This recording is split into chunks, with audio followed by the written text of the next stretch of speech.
Welcome to Brussels Forum 2020. We are pleased to introduce the Vice President for Foreign Policy at the German Marshall Fund, Dr. Ian Lesser.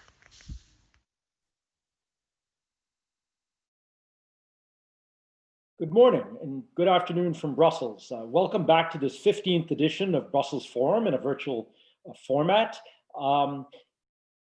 This week, the third week of Brussels Forum this year, we're going to be talking about some of the critical challenges facing societies on both sides of the Atlantic. And today we have a very critical theme to talk about.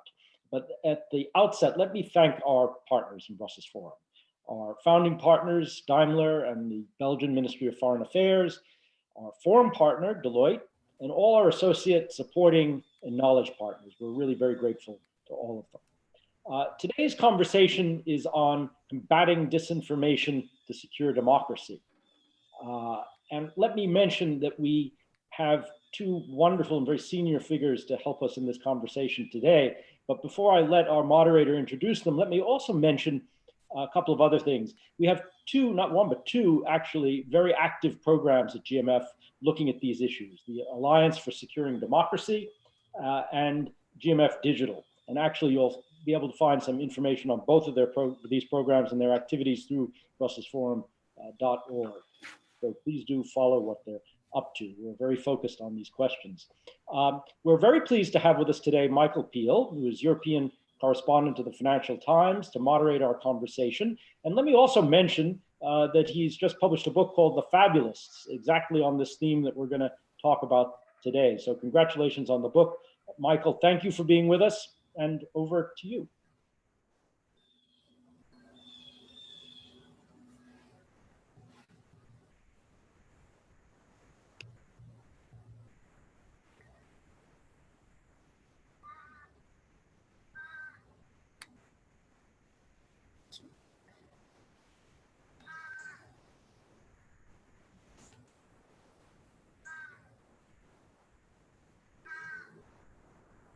I think you're muted.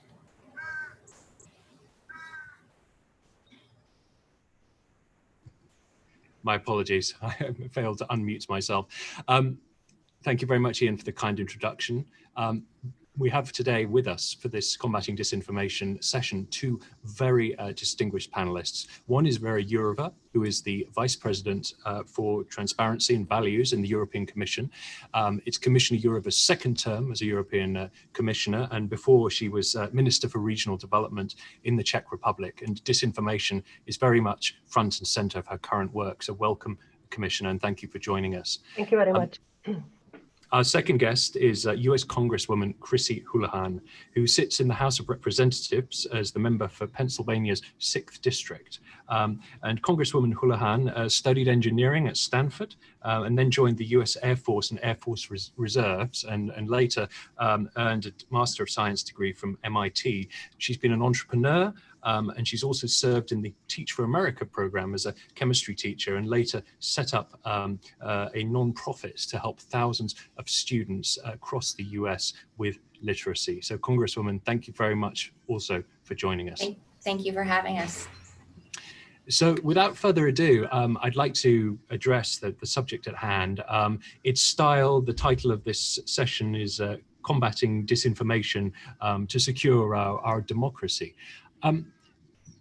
Commissioner Jourová, to start with you, today, this very day, as you've probably seen, a report was issued by the Institute for Strategic Dialogue, which said that although big tech companies had made various changes to crack down on disinformation during the pandemic, that there were systemic flaws in its response, and that their content moderation systems were simply ill-equipped to deal with the scale of the infodemic of disinformation that we've seen during the COVID-19 crisis. Is this how you see it? Yes, thank you very much for this question. It gives me an opportunity to explain what we want to do together with the platforms, because we have some agreements, and these agreements were already made last year. We had a code of practice against disinformation, which was not introducing any kind of censorship, but several measures which seek to decrease the appearance of disinformation and address the behavior of the producers of disinformation. And now we are intensifying the work with the platforms in the COVID crisis, because we believe that they should proactively work to enable the authoritative content to be seen by the users and to diminish the impact of disinformation. We invited the platforms to do more fact-checking by means of independent fact-checkers, to cooperate with the researchers, to cooperate with the member states experts. And we asked the platforms to give us, and when I say ask, I mean the general public, the monthly reports about the appearance of disinformation, which is coordinated and intentionally produced, the channels, the sources, the methods of manipulation, and also the information about the target groups, about the people who this disinformation is designed to. We really want to intensify the work with the platforms, because what we see in COVID time, we just cannot be passive and we cannot be naive. And in the COVID time, the disinformation is not only the threat to democracy, it's the threat to the health of people. And I could give you a lot of examples of the disinformation produced abroad, which is targeting European people, but also which was produced in the EU itself. I tried to answer your question, but I would like also to explain the European positioning towards the illegal and harmful content. So if now it's the moment or later, let me know.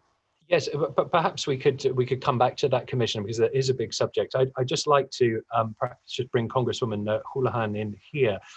Clearly, the whole issue of political disinformation has become incredibly intense in the US, particularly with elections coming up, and some people warning that the situation could be worse than in 2016. How do you see it? Do you think that that this is a big problem in danger of polluting the American political landscape in this very important year for democracy? Certainly, and thank you again for having us together to talk about this really important subject. In terms of the United States, absolutely, I worry about the 2020 elections that are upcoming, particularly in the fog of a COVID war. It's becoming even more important that we're thinking very, very hard about just about 140 days from now, how we're going to be making sure to protect the sanctity of our elections. And so I'm very concerned about that. We saw with the 2016 Mueller report that I think one thing that we could bipartisanly agree on was that there had been election interference by actors outside of this country and actors, as you mentioned, inside the country as well. And so our mission in Congress and other places up and down, state, local level as well, is to make sure that we are thinking really critically about how we can make sure to protect the sanctity of the vote. And so a lot of the legislation that's happening at the federal level or attempting to happen at the federal level is being unfortunately thwarted. A lot of the funding that we're trying to pass through to the states and to the local municipalities is also being thwarted.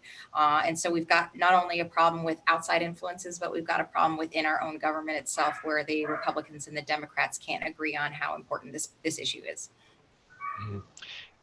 Commissioner Jourová, do you see the situation as that grave also in Europe? And also, I'd like you to address the question of what to do about this. I mean, clearly, nobody wants a situation where governments or indeed European institutions are acting as censors, and really nobody wants a situation either where it's social media companies who are acting as censors. So how does one deal with this problem without putting power in the hands of either of those two groups?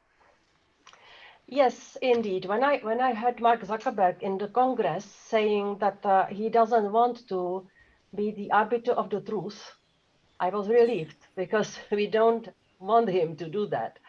But we have to start taking care of the truth. And when I say we, I mean the whole society. We saw in the EU the very big appearance of disinformation which is targeting to different sectors. In the past, it was migration, minorities, environment and climate change. Now it's health, vaccination is now on the rise.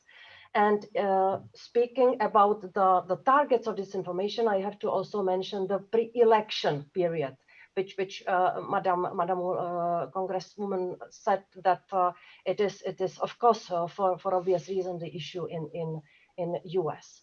So we want to come with the combination of legislation, non-legislative actions, and encouraging the society to be more proactively defending the facts. And I mean here also the sectors which are potentially affected. We have a mantra that the facts belong to everybody. It's verifiable. It's something you have evidence about, something you can rely on. And the opinions belong to us as individuals. And that is the line which we will use in our future actions, working on the legislation where we will try to find a balance and to address only the illegal content. And as for the disinformation, only the disinformation which might cause a very serious harm to the public.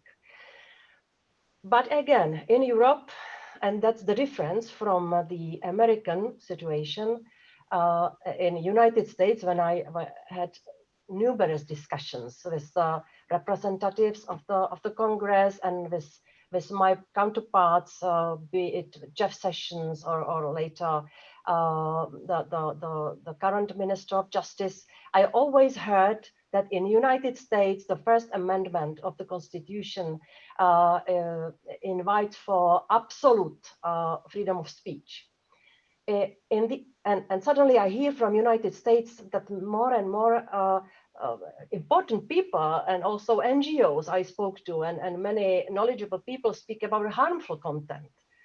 And also from US, I hear we cannot be passive and naive and we have to defend ourselves, especially against the foreign influence.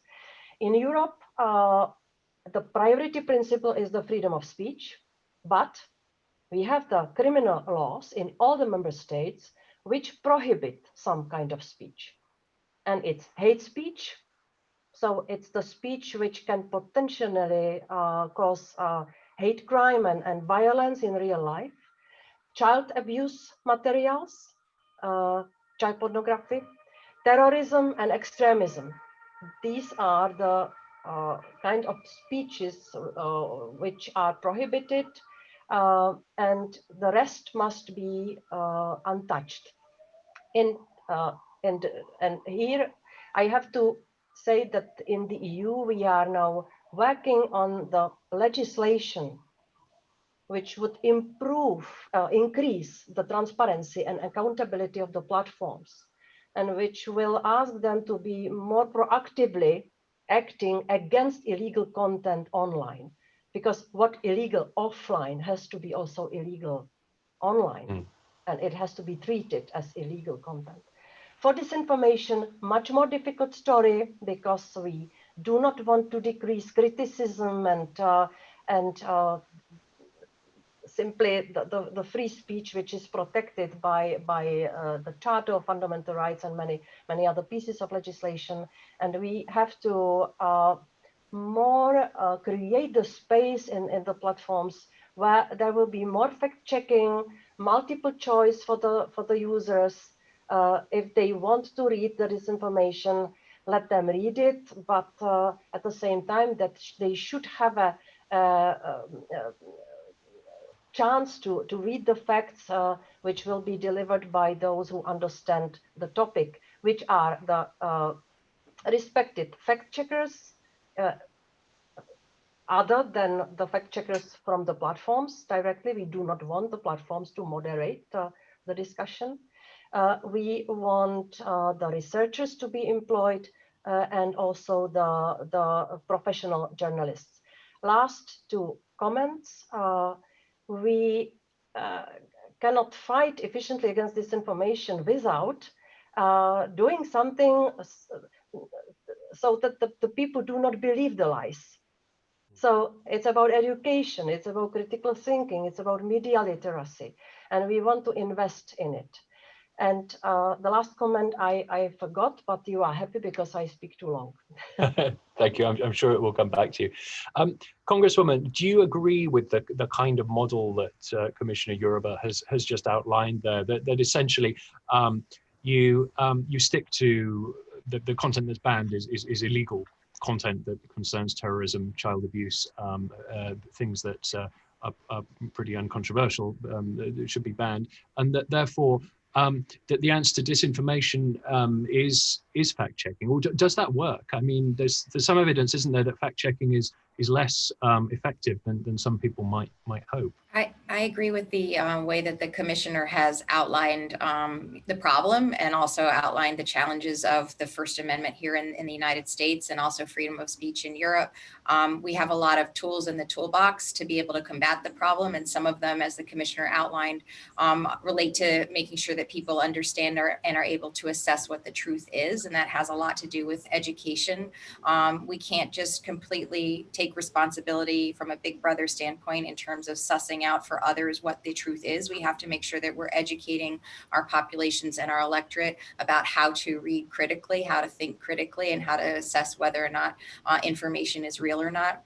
When I'm a new member of Congress, I'm a freshman member of Congress. And when we, as a very large freshman class, landed in Congress was right about the time when the Mueller report came out. And as I mentioned, a lot of what we could agree on was that there had been interference, foreign interference. And what we needed to agree on next was a way to combat it. As a freshman class, many of us stood up a task force, and task forces in the military are things that are intended to be put up and then taken down when you've addressed the issues. And this task force was set up to come up with a set of legislation that was apartisan or bipartisan to address this issue. And one of the proposed solutions was an educational component that talked about making sure the K through 12 had what amounts to civics classes and the ability to suss out truth and fiction. Another thing I agree with the commissioner on as well is I'm a scientist and engineer myself. Truth really matters, and making sure that we're talking in that language with our constituencies and with our electorate and with our population is really important.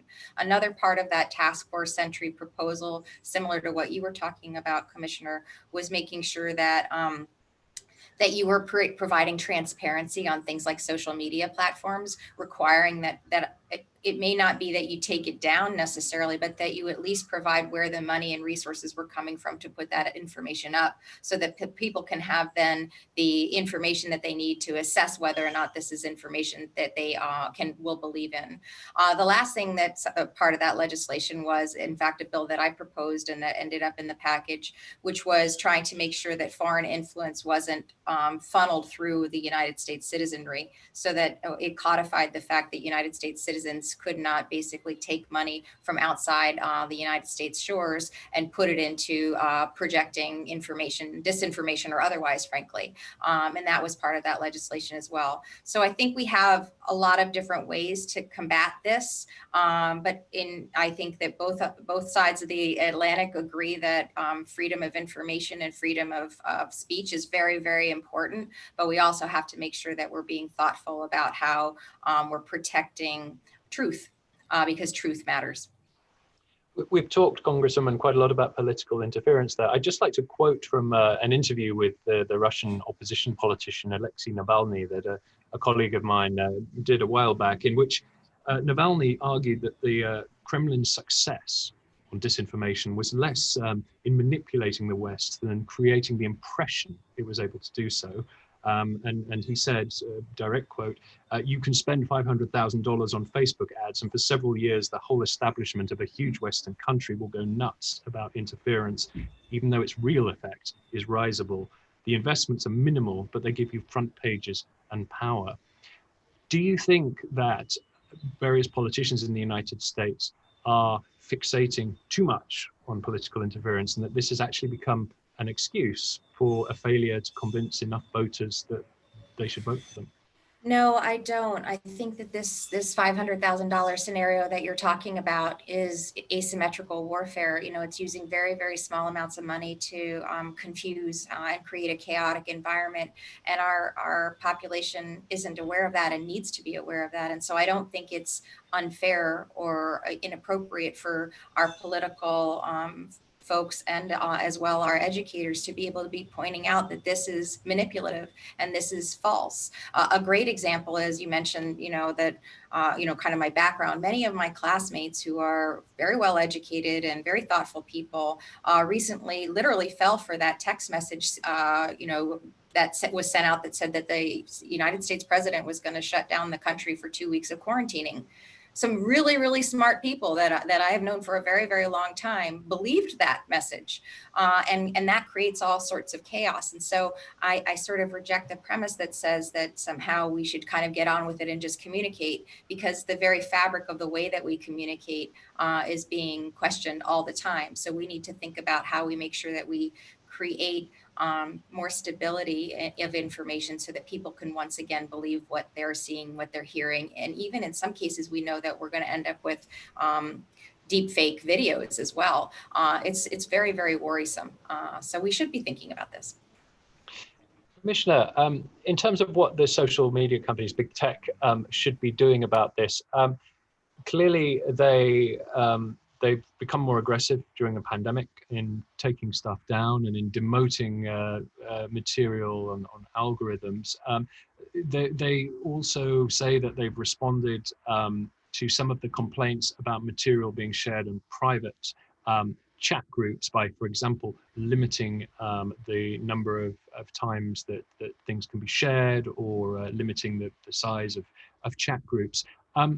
How impressed are you with what they have done? And are there too many loopholes here? For example, if you want to share something, but you don't want to go over your quota of sharing, then you could just cut and paste it into a new message and thus avoid the detector.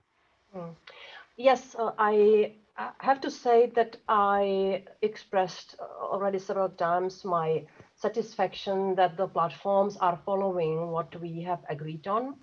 And especially now, speaking about the COVID crisis, what we wanted them to do was to encourage the authorities responsible for health and health sector to update the information for the citizens, so that they have updated, trustworthy, reliable, and lege artis information.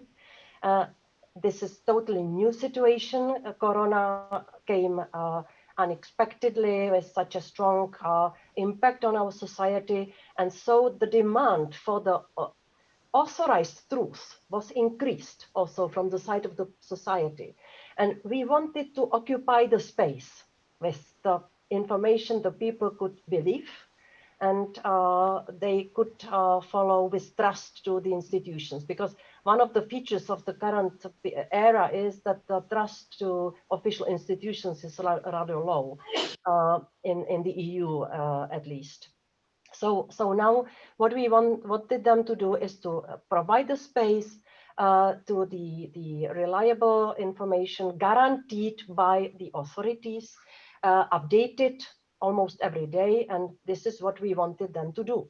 But we also wanted them to inform us more about what's happening there, what they are doing, what is the appearance of the disinformation, what are the sources, and so on. That's why we now came with the requirement of that monthly reporting, so that we are better informed, and also it should be a part of the awareness raising, so that the people who read the reports understand that they have been objects of some disinformation and they had a tendency to believe it.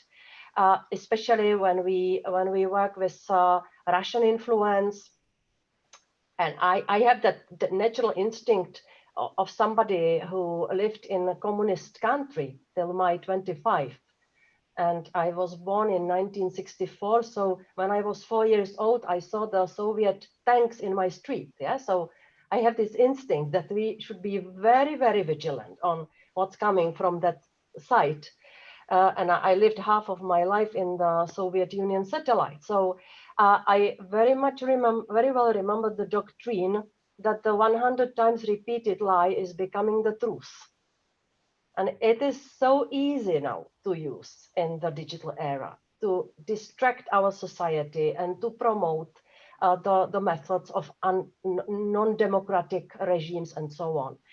So we want the platforms to do more, to also to give more data to the researchers. We are now negotiating with WhatsApp whether there might be done more. We are negotiating with TikTok not to only stay with the American platforms. We want other actors to come, and this has to be continued unless and it is still voluntary action. So we don't have the legislation in this field. So it will continue to be voluntary till the moment we have the legislation which will come with more legal certainty, which will cover the obligations of all the players in the digital single market of the EU, and which will also increase the certainty for the users of the platforms. We want to do similar thing as we did with the GDPR, with the General Data Protection Regulation. Also, in this case, there are high obligations for the platforms and for the tech sector, but there are also requirements for the citizens to pay more attention to what's happening to their private data and with their identity when they share their data with the digital sphere. We will work on the legislation which will be adopted by the end of this year.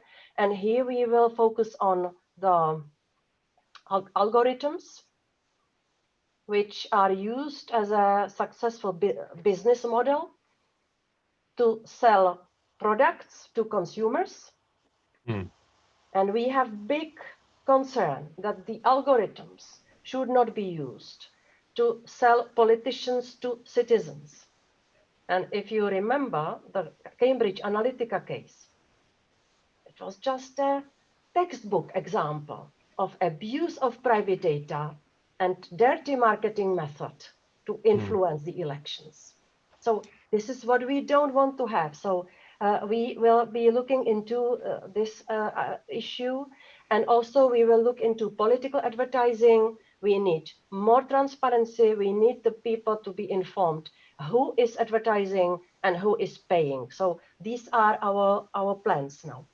And I wanted to just go back to what you said about promoting good information, essentially, which sounds great in principle, but hasn't the pandemic illustrated the problem of that approach, in that you have a situation where there is great uncertainty about many things, about the coronavirus, about how it spreads.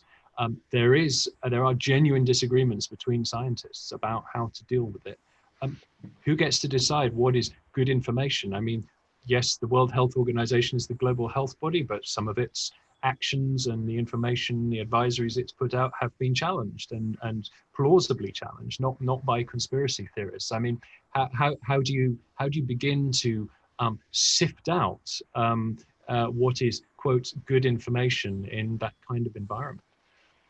This is a very good point, and that's of course the weakness of what we are doing now in COVID time, that we are referring to the health authorities as the omnipotent, knowledgeable authorities which know everything about COVID and everything about how to protect the health.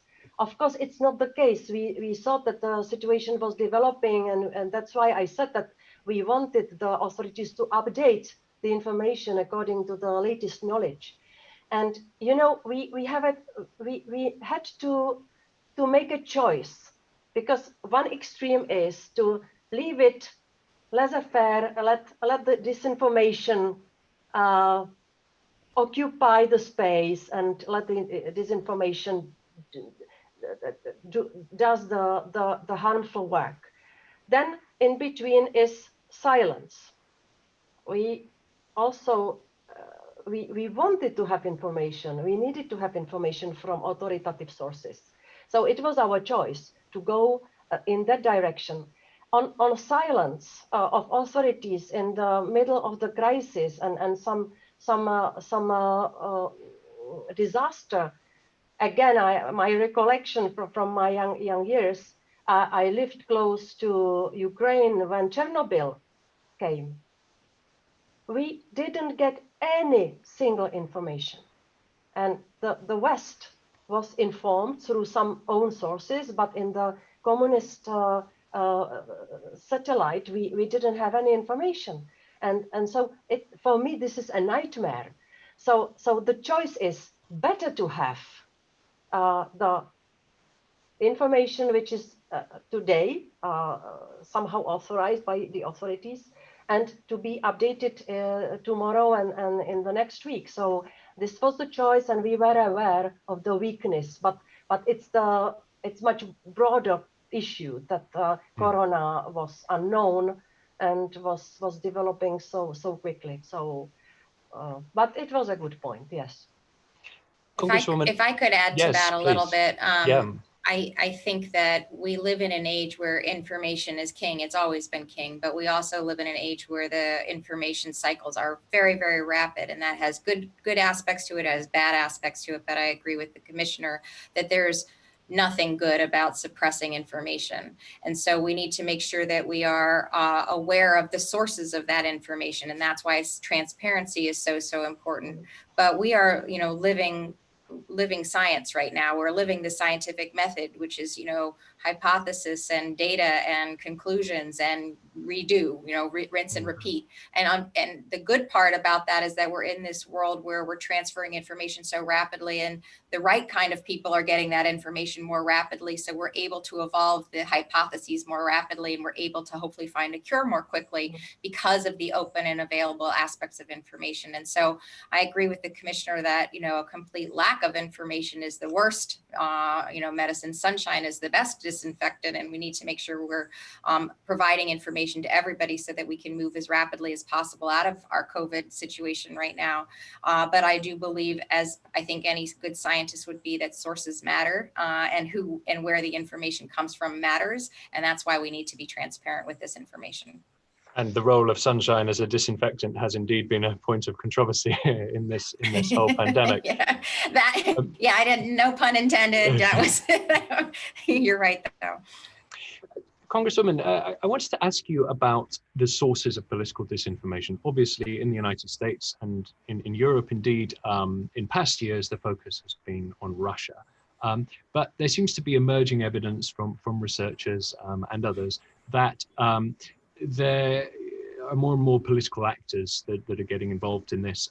China, particularly, also Iran, perhaps, yes. and other countries. I mean, how do you see the scene in the US? I mean, in other words, coming now to the next election after the next presidential election after 2016, is the political manipulation story still one about Russia mainly, or are these other actors becoming more prominent?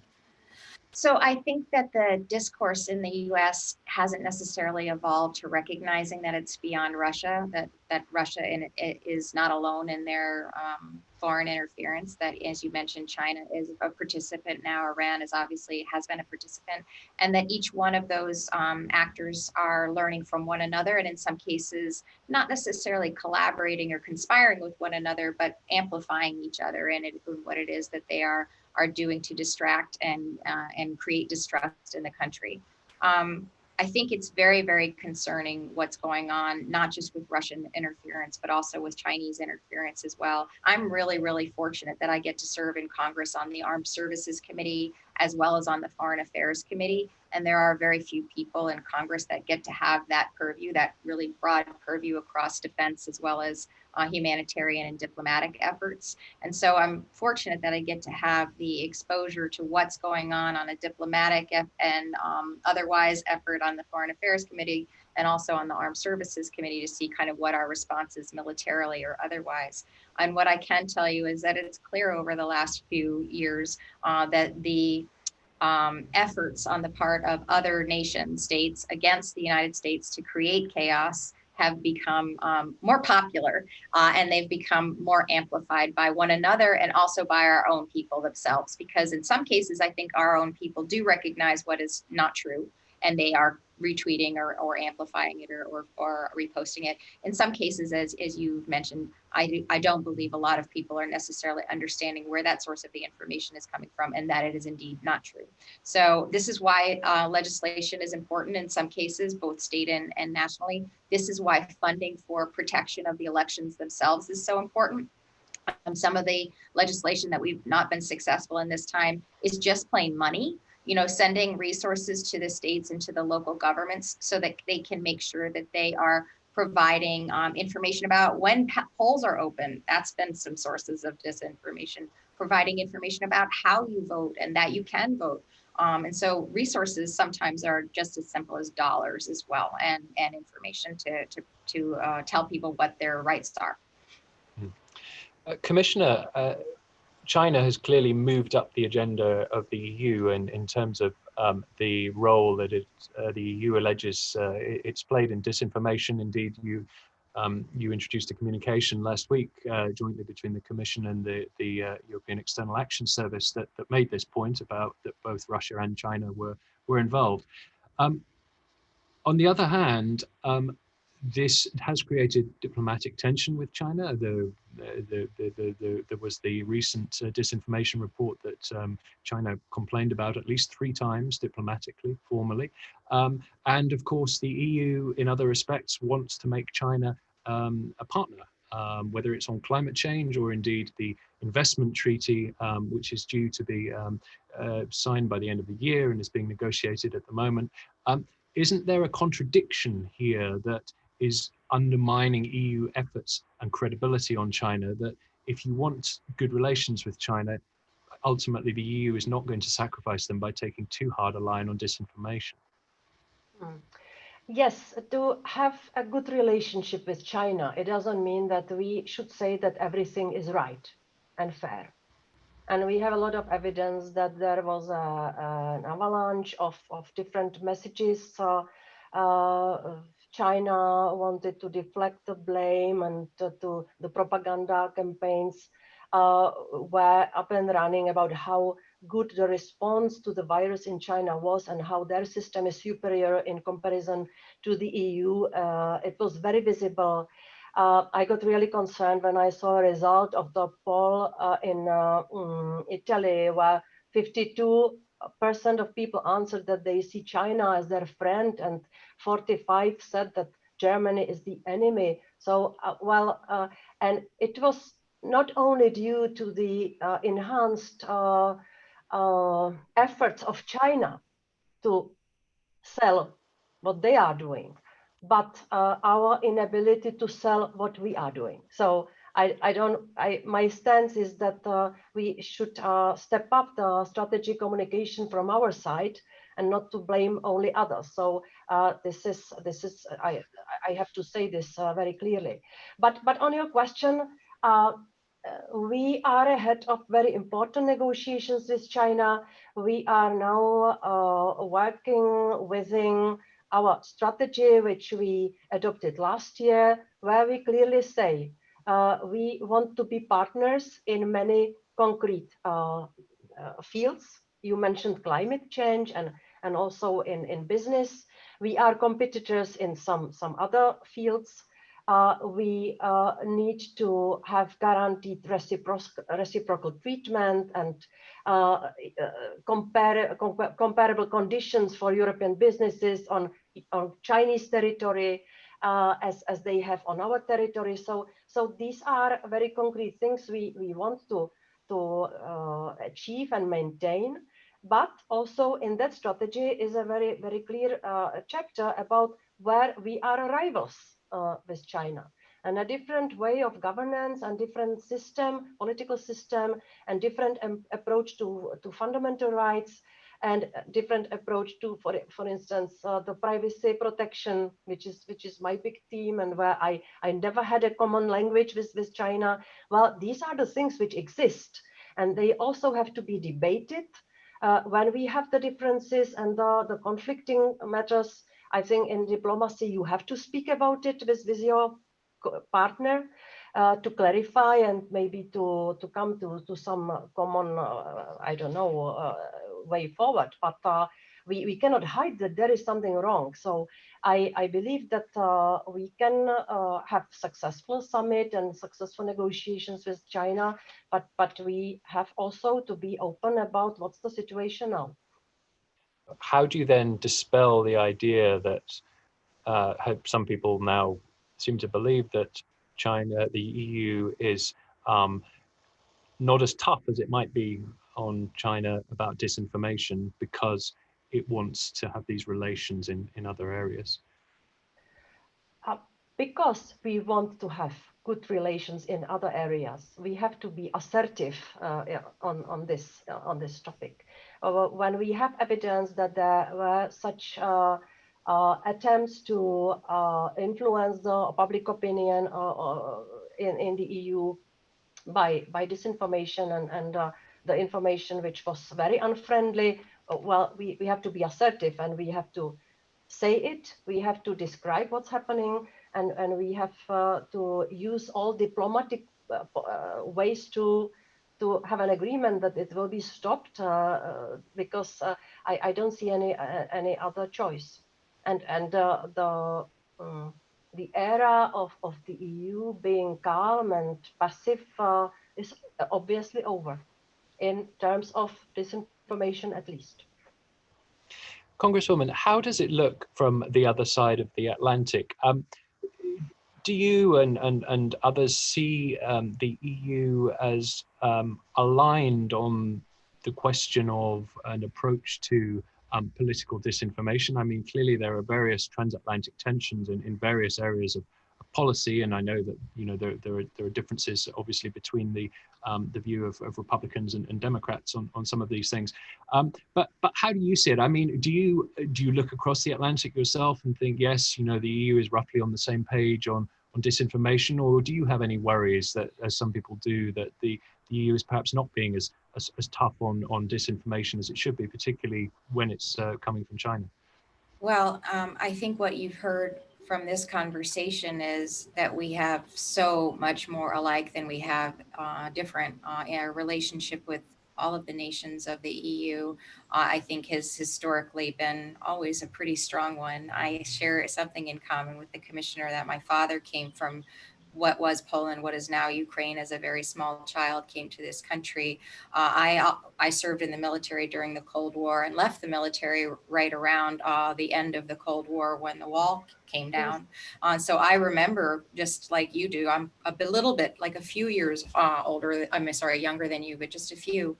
I remember what it is that we are standing for and why we stand for it. And so what I've heard in this conversation aligns with my understanding of the EU and of the nation states that are part of it, which is we may not agree exactly on how to get to the answers on things like privacy and personal security and things like free speech. We may not be 100% aligned on that, but we're pretty close. We're genetically similar, definitely. And so some of the things that I know that the EU has been working on issues of privacy, as an example, you all are in many cases, in my opinion, of the lead on that. And we need to be in some ways the follower on that, because it makes sense, right? It makes sense not to do things 17 different ways all the time, to make sure that we're thinking constructively on issues like personal security, privacy, also constructively on issues like transparency and truth. It would be better if we were working together on these issues so that we aren't sending different messages to our businesses, our for-profit businesses, to our constituencies and our citizenry. So I'm hopeful that a lot of the conversation that I've heard today alone is not dissimilar from one side of the Atlantic to the other.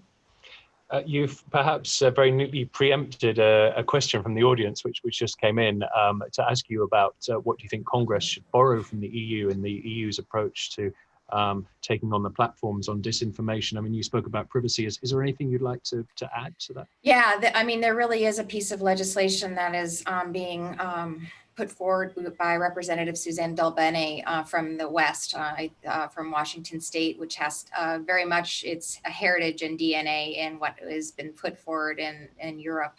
And I'm hopeful that that will be soon something that we can consider. Many of the small bills that we put forward about security, election security, and disinformation had as their heritage some of the things that were already being looked at in Europe. So I hope that we have a lot to learn from each other. I hope that the relationship goes both ways, and I hope that that you guys are also looking across the Atlantic at what we're doing too. Yeah, and a second question to the commissioner, which actually dodges back to the China material we were just discussing. The question is, what do you say to those who think that the EU's messaging on China has been confusing over the past week alone? That some seem to have the idea of a kind of equidistance between the US and China, but how is that compatible, if so, with the idea of a rights-based society, and indeed one where disinformation is seen as something that needs to be combated? Well, I think that we are very transparent on what evidence we have. When you look at our websites and on our External Action Service websites, you can see the examples, and you can have some idea about the scope of the disinformation which we identified as being produced in China and by pro-governmental sources. So I think that for us, there's a clear choice. This is the moment to be transparent, to be open, and to have a discussion with the Chinese representatives about what's happening. Because we, as I said before, we don't want to be passive anymore, and we need to clearly explain how we see the situation.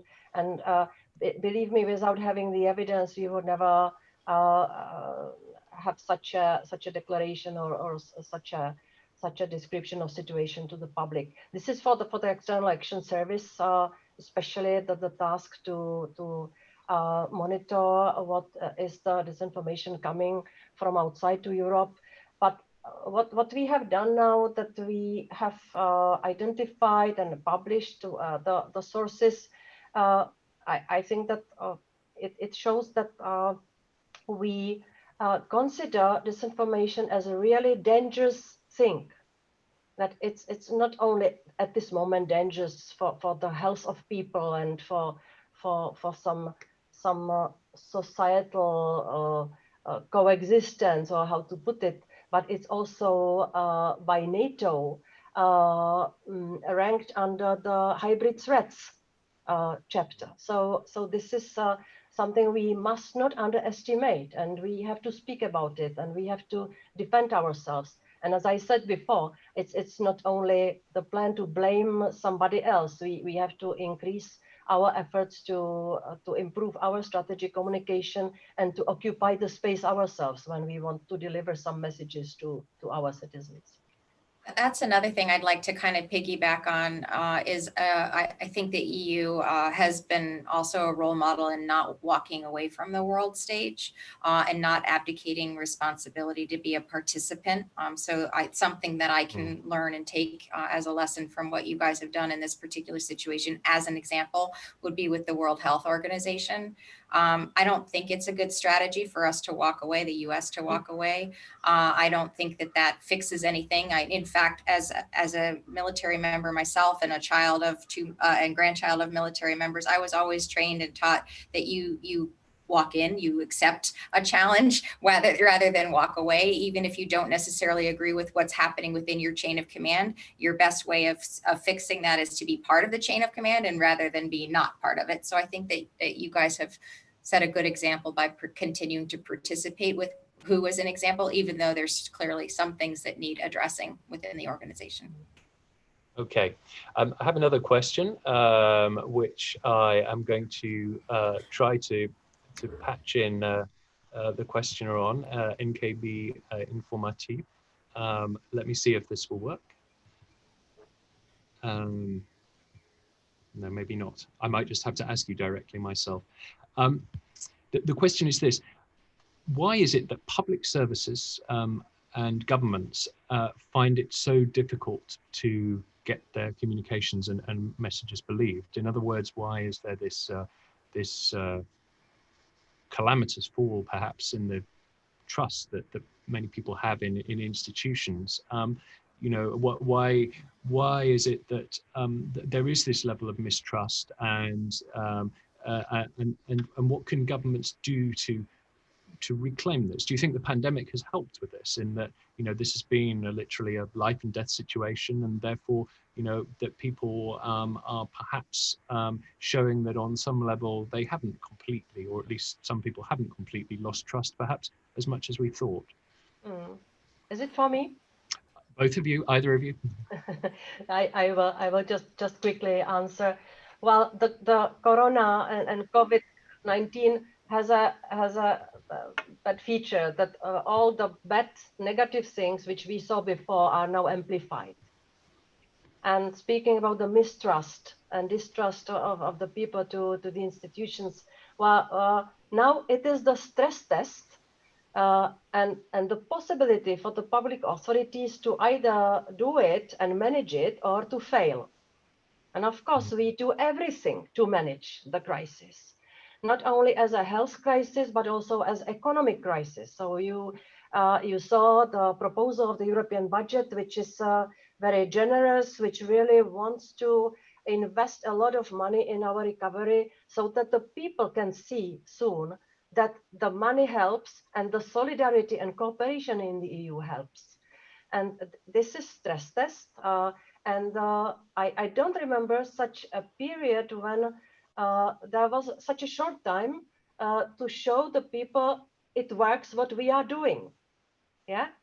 So now we all have to mobilize all the practical measures to get out of the crisis, and to do all the repairs and all the investments which will modernize the economy, because we do not want in the EU to come back to pre-COVID era. We want to modernize the economy in order to be more ecological and more digital. So we want to do several things together. And to manage this, we will need a lot of trust from the side of the citizens. So we must not damage it. So it's testing, and we all do our best. The EU had a slow start in tackling with the crisis, both on member states level and on European level, and now I think we are back on the track. Last comment for Madam Congresswoman Houlahan. Well, I studied your CV, of course. I was impressed, and I saw some connections. And I can tell you, whenever I discuss with the American official partners, but also with the platforms, I have a very strong feeling that it goes easy, because we are based on the same values. And one of the values is what you said before, that the truth matters. So I think that this is also very clear invitation for continuation of common looking for the solutions. Thank you. And I really very much appreciate that outreach, because truth really does matter. And I think we also had a slow start here in this nation in responding to the crisis, the coronavirus crisis. And I would attribute that to a lot of things, but partly to an erosion of trust, a further erosion of trust in our government and our leaders.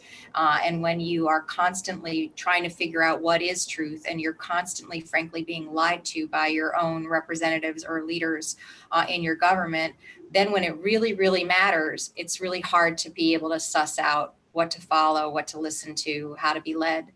And what you've seen in this country is obviously truth matters and leadership matters, but in the regional and statewide responses, primarily, you've seen real servant leaders come forward, and they've delivered very hard messaging to the people that they represent and they lead. And it's not always popular, and it's not always easy to hear, but it's consistent, and it's strong, and it's truthful.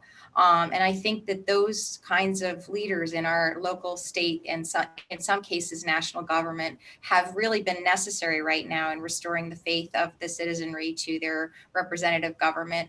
I personally saw this as an issue when I was running for Congress. My community really wanted representative government that was present and that was transparent.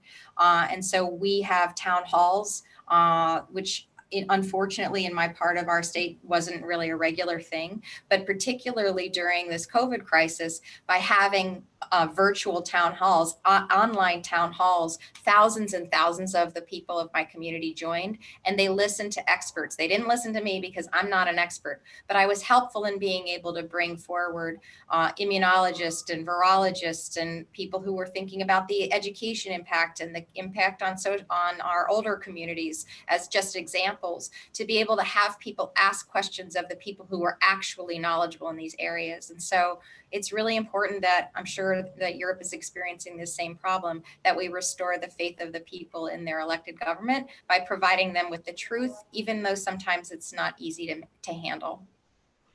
You both raise a very important point there, I think, which is how do governmental efforts to combat alleged disinformation and misinformation have any credibility if some governments themselves, whether in the United States or in European countries, are putting out misinformation or disinformation themselves? I mean, doesn't that actually discredit the whole effort?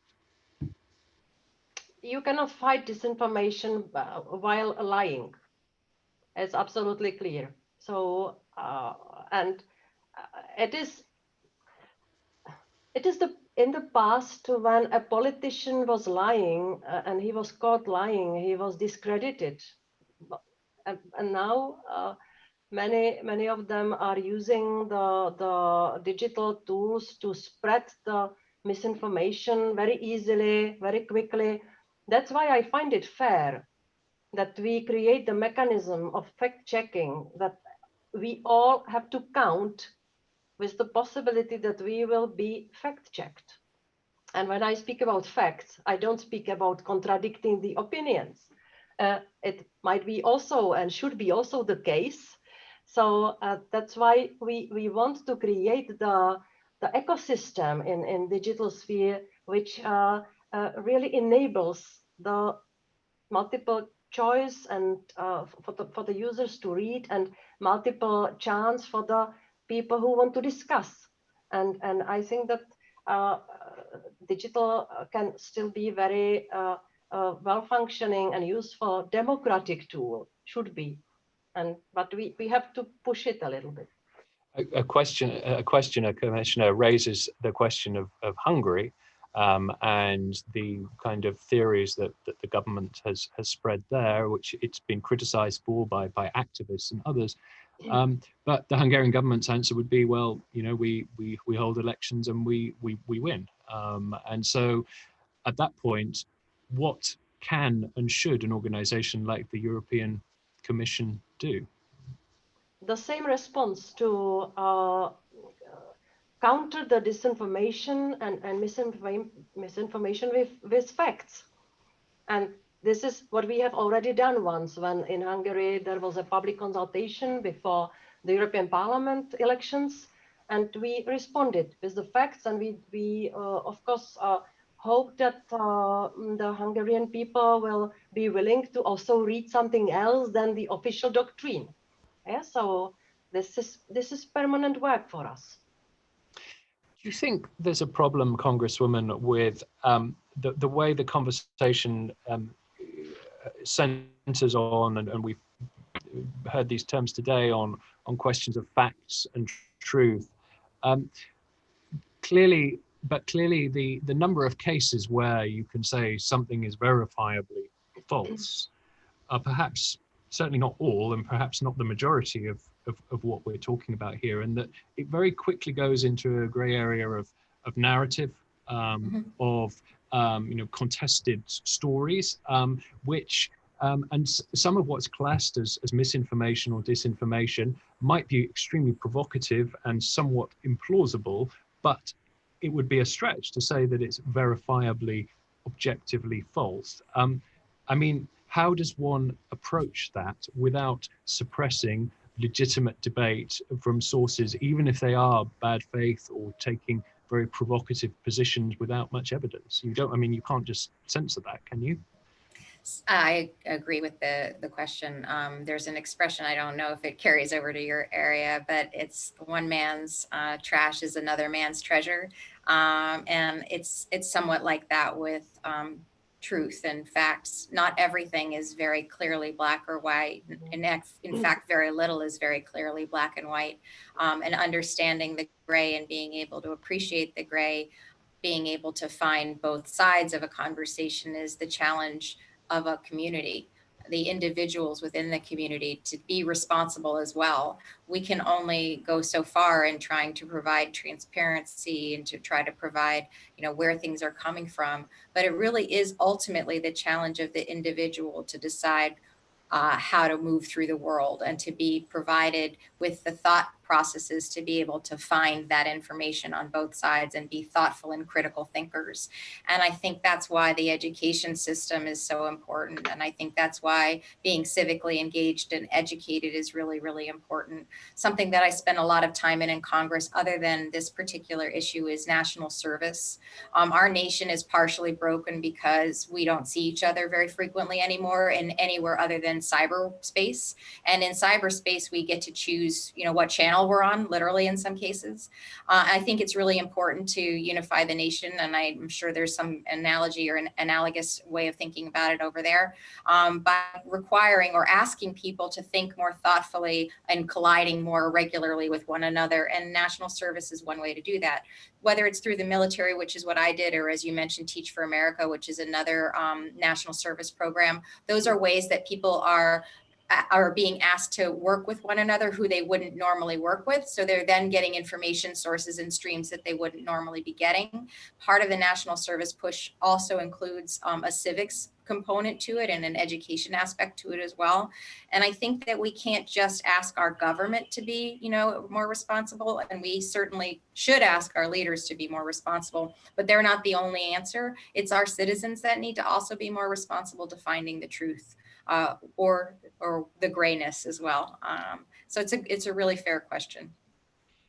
And what do you think about this commission? I mean, one has the sense sometimes that some of what's classed by some observers as disinformation or misinformation is in fact narratives that are critical of the EU, which might not be stuff that goes down well in Brussels, but are certainly part of legitimate debate. Is that fair? We are not removing anything, or we are not asking the platforms to remove the critical comments. We just, I said before that we have to counter it with our narratives and with our facts. So of course the criticism is necessary, and I don't want to do anything which would turn then against the freedom of speech. And so we will be very careful in working on the possible way forward and possible moderation of the content online, not to damage the freedom of speech and not to limit the space for critical comments and critical messages. So what we had in mind now in the COVID time, we were addressing the dangerous misinformation for the people. These were the messages and information which we wanted to be removed, not to do the concrete harm to concrete people. On that note, the clock has struck either 11 a.m. or 5 p.m. or whatever time it is in wherever you're watching this from. So unfortunately, we have to wrap up there. I just wanted to say a big thank you to you in the invisible audience who've watched us and put in some very interesting questions.